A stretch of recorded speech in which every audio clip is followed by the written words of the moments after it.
Hello, welcome to another episode of Gameworms. I've decided I would like to start a segment called talking about TI, I guess.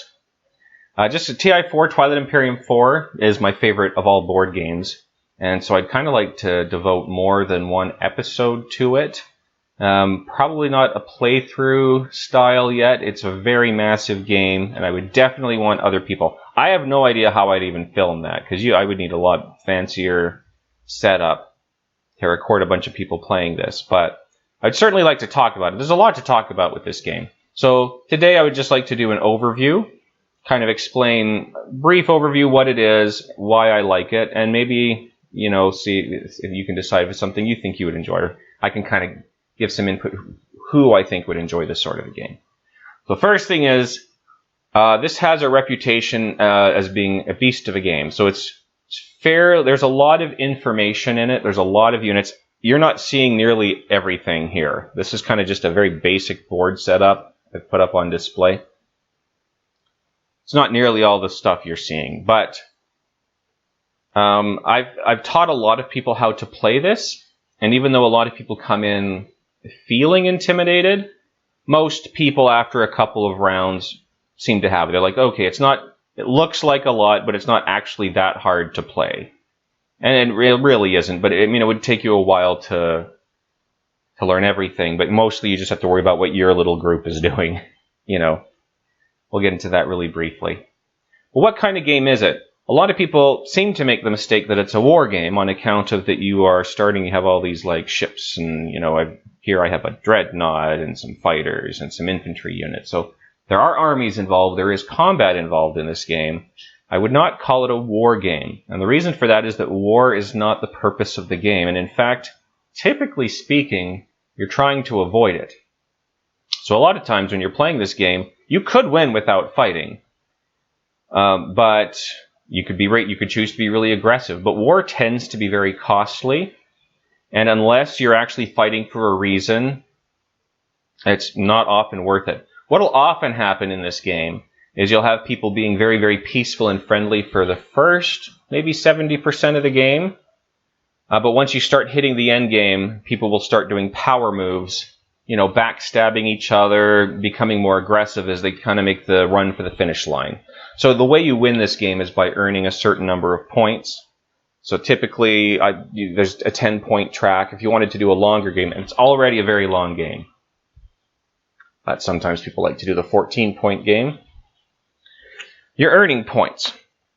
And the way to earn points depends on the objectives that you've drawn. So it's a little bit random. So they could be peaceful objectives, such as researching a certain amount of technology. But they might require some aggression. So it could be control 4 planets of a certain type. So there are different types of planets that I'm not going to go into. So it might say, control 4 industrial planets. Well, in that case, you might need to attack your neighbor who's got a planet that you need to get that point. So aggression is sometimes necessary, and sometimes some people just like to fight, but it tends to be costly, so it's one tool of many. So as opposed to a war game where your army is your tool, in this case, your army is a tool. Like, you have a toolbox, it's the hammer, right? But you also have a saw, a plumb bob, a square, a level. So you have all sorts of things. So this game involves, there's military, there's economy, there's trading, there's politics, a lot of negotiation.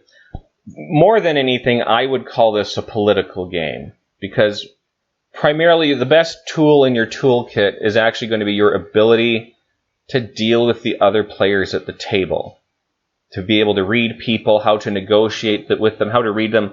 Are they going to stab me in the back? And if so, when? Because even if you know somebody's going to betray you, it still might be to your benefit to ally with them until the time comes to turn on them before they turn on you. So it just really depends on the situation. The personalities of the other players does matter. And war is costly in this game. So let me just give a kind of a quick lore summary of what's going on in this game. to kind of describe the layout of the board here. So you'll notice all the colored pieces, all the units, they're on home systems. So whenever you choose your faction, you get your own starting system, and they're all different. And you get a starting fleet. Again, all the starting fleets are going to be different. And in the center of the board, you have Mechatol Rex. So that planet is kind of the key to the game. And what Mechatol Rex is, it used to be the seat of the galaxy. So a long, long time ago, thousands of years ago, there was a group of aliens called the Lazax. And they kind of ruled like as an empire. And all of the factions, the great races, were elements of this empire. So you could think of like, you know, they were the emperor, the Lazax were the emperors, we were kind of like the duchies, the dukes, you know. But there was eventually a rebellion, and all the great races rose up against the Lazax. There was a big war. The Lazax were destroyed, but everybody else was greatly diminished and kind of retreated back into their own quarters of the galaxy. And after a period, a dark period, dark ages basically, you know, thousands of years later, everybody's kind of built themselves back up again, redeveloped their technology, and have started moving back out into the galaxy. But there's still people living on Mechatol Rex, even though the Lazax were destroyed, mostly. There are a group of people, well, a faction called the Winarans. And the Winarans have been living on Mechatol Rex. They used to be the advisors and bureaucrats and counselors to the Lazax. And they've survived the war. And they've been on Mechatol Rex maintaining the culture and the knowledge of the former Lazax Empire. And they hold a lot of clout, and they have all the, you know, this old knowledge that the Lazax used to have.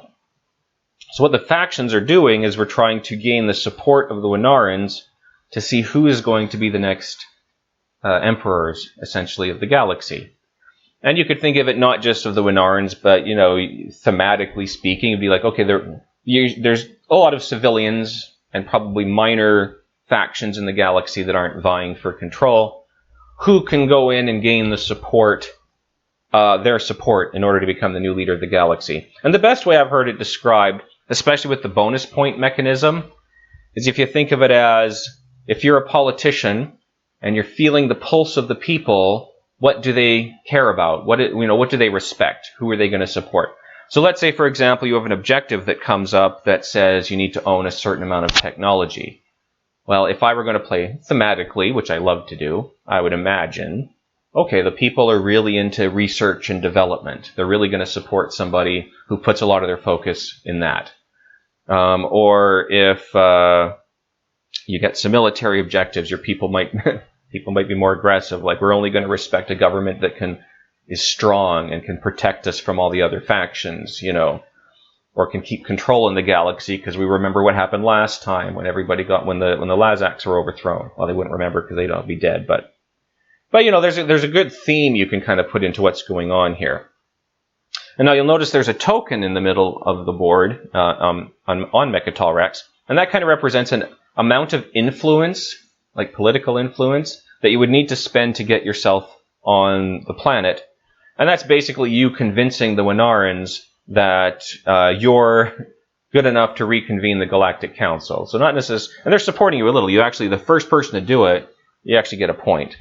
So I would say in that sense, it's like, you know, they're not convinced you're the one yet, but they're like, okay, you seem, at least it's worthwhile getting government back together, a galactic council back together.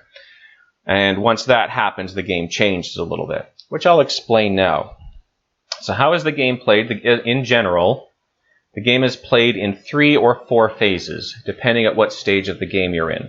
So before Mechatol Rex has been claimed by anyone, there are 3 phases to a round. And there's a big distinction between rounds and turns, which I'll get to shortly as well. So the first thing you do is called the strategy phase. And in the strategy phase, every player is going to choose 1 or 2 of these, depending on the number of players. One of these tokens, and this will kind of dictate the direction of your turn. So for example, let's say I decide to take construction.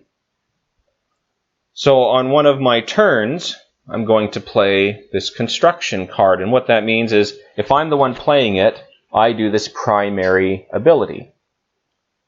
And so this will all happen in the action phase, which I'll come up to here. Okay, so this is explaining what I'm going to do on that turn. So in this case, I can build a planetary defense system and a space dock, or 2 planetary defense systems. Everyone else will have a chance to do that. I guess we'll get in a little more detail on that later. But in the strategy phase, what you're choosing, you're just choosing which one you want to do. So it's like, okay, I want to be the speaker, which is like political power. So I'm going to play politics. Or I want the chance to move a fleet twice. Normally after you move a fleet, they're kind of frozen for the rest of the round. But it's like, okay, I want to move my fleet twice so I can advance more quickly. I'm going to choose warfare. And so you're kind of choosing what a little bit of focus what you're going to be doing that round. So strategy phase, very easy, very quick. Everybody's just picking what strategy cards they want. And then you go to the action phase, which is the meat of the game. And so the action phase will actually consist of many turns. And so on a turn, you'll take one of 3 action types. And the action types are strategy, so like you do a strategy action, strategic action, or a tactical, or a component action. And so what a strategic action would be is using your card. So for example, let's say I took the leadership token. I guess I should mention here, so the strategy cards also have initiative numbers on them. And so that kind of determines the turn order for the round. So whoever took leadership will go first, typically. And if I decided to play this, that would be my turn. And what I would do is I get 3 command tokens, which are little triangles that you use to do actions on the board and things like that. We're not going to go into too much detail on those right now. And then I can buy some more by spending influence. And then as a secondary ability, everyone else at the board can spend influence to buy tokens. And what's really nice about this is so Twilight Imperium is not a game where you're just sitting and waiting for your turn all the time. I mean, that is where you do your main actions, but you always have secondaries that you can play off of. You always have negotiations you can be doing on the side. You can't make trades when it's not your turn, but you can discuss with what you're doing. You can plan, keep track of the board state and everything. So the second type of action you could do would be a tactical action. And that's when I'm doing something on the board. So basically a tactical action, I'm activating a system, and then there's a list of actions I can take in that system. And again, I'm not going to go into a lot of details right now. It's just an overview. But essentially, like in this case, I could activate this. I can move into it and take some planets, for example. Okay, and then I would get these planet cards. I have a bunch more property. So it's happened on the board. It's probably a tactical action. Component action is kind of a miscellaneous category. So it's something that is not a strategic action. It is not on the board action, but it is something that says the keyword action. So some factions might have a racial ability that says action, and that means as my turn, I can do this thing. So for example, the Federation of Sol, the humans, I believe have an orbital drop where they can spend a token to put infantry on the board, and that they do as an action, so that would be their turn. There are certain action cards. These are cards that can give you special abilities that you can play to alter the game or your turn. And some of those are actions, which means as my turn, I'm going to do this. And then you do whatever the action card tells you.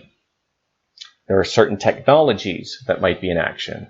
So it would be, as an action, I napalm this planet and kill all the infantry on it. Okay, well that would be your turn. All right, so the action phase, you do your turns in order, and you keep going until everybody has passed. So at a certain point, people are going to run out of things that they can do, and they're going to pass. And once you've passed, you can't jump back in. But you can always participate in secondary. So if you've passed and somebody then plays their strategy card, you can still do the secondary. You're never forbidden from that. But otherwise, you can't initiate actions on your turn. But once everybody has passed, you go to the third phase of the game, which is the status phase. And the status phase is kind of a cleanup phase. And so again, there's kind of an order of operations that I'm not going to go into the details, but typically you are removing tokens from the board, repairing damaged ships, claiming points on the points track. Basically, yeah. So it's kind of you're resetting everything. And then, so before Mechatol Rex has been claimed, if this token is still on Mechatol Rex, that's the end of the round, and then you go back to the strategy phase. But once Mechatol Rex has been claimed, the Galactic Council has been reformed. And you add another phase to the game called the Agenda phase. And what the Agenda phase is the politics. So basically, everybody's come together to discuss passing a law. And so whoever's the speaker has this token here, is going to draw a law from an agenda deck. Well, it's an agenda. So it could be a law, it could be something else. But there's an agenda deck, and what they'll do is they'll present it, they'll read it out, what we're voting on. It could be any number of things, but they can have a great effect on the game. So it could be a law that says, okay, we're closing all the wormholes. Nobody can use wormholes anymore. Or you can only have 3 action cards in your hand now. Or War Suns are now banned. Nobody's allowed to build War Suns anymore. Or, Death Stars. And so then everybody takes turns voting, and voting is used, so all your planets have a certain amount of political influence. And so people can vote according to how much influence they have. And you can discuss and debate and trade and negotiate, bribe, try to get people to vote your way. And there's always 2 agendas. So you have to be a little careful, because if you spend too much influence on the first law, you might not have any for the second that you don't know what it is yet. So then after the first agenda has been settled, then the speaker will draw another one. So there's always going to be 2. So you have to be a little bit of resource management in terms of your voting. And once that's done, you go back to the strategic phase. All right, so what is it that I love about this game? For me, it's mostly the interaction. I love the theme. This game is so deep in theme, where you really feel the theme. So a lot of board games, the theme feels like a skin,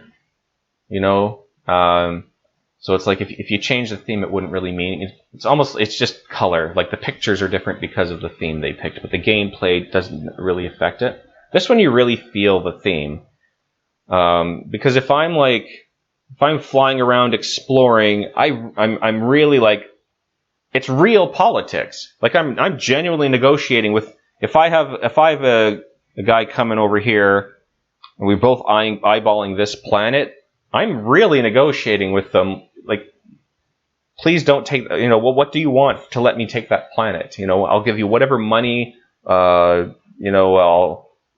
deal you want to make to let me have that planet. So you really feel the political elements of the game, and I absolutely love that. There's, especially now that they have the expansion. I can't remember if I showed you this or not.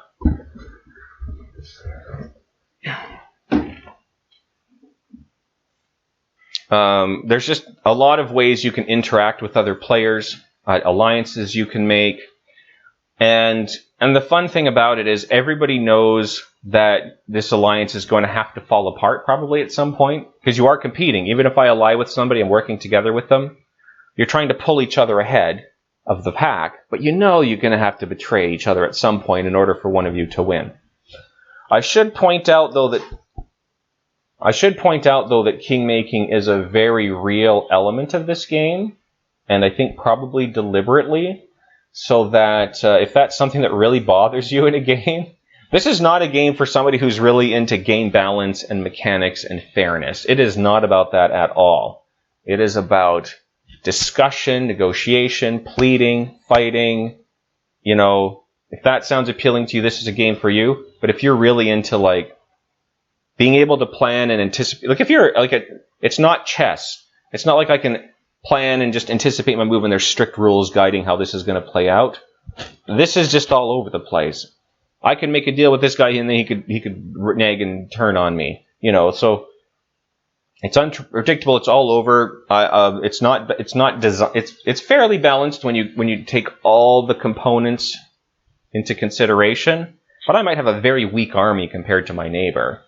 And so I have to kind of counterbalance that, but maybe I have better politics. So I'm like, okay, well, he's a lot stronger than me. He's very scary, but maybe I can pass a law to restrict his fleet, sort of thing. So it's not going to be a fair game.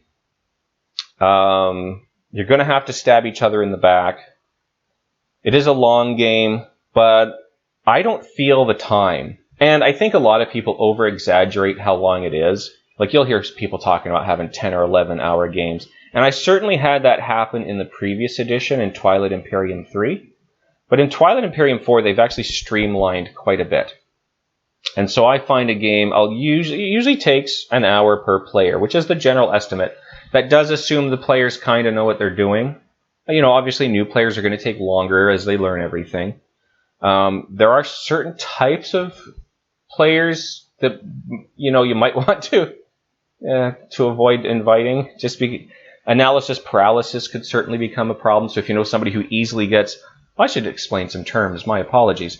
What's analysis paralysis? Analysis paralysis is when you have so many decisions or choices to make, you can't make any. So I used to have this issue back in the days of Blockbuster. Whenever I went to the video store, it'd take me like an hour to pick out a movie because I just couldn't decide. There were too many choices. I'd be reading all the backs of all the covers to figure out what they were.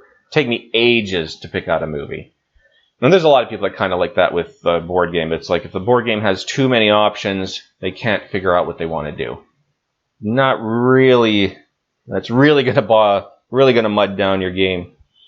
And the other one too is this is not a good game for people who don't start thinking about what they want to do, until their turn. So you have somebody who's kind of on their phone or chatting, and then their turn comes around, and then they look at the board and try to figure out what. You need to have the types of players who are keeping track of what's going on, so by the time their turn comes around, they know, they have a plan. But if you have, and I think most people are like that. So for the most part, it can play pretty quickly. I've done 6-player games in 4.5 hours. I've done a 5-player game in 3.5 hours.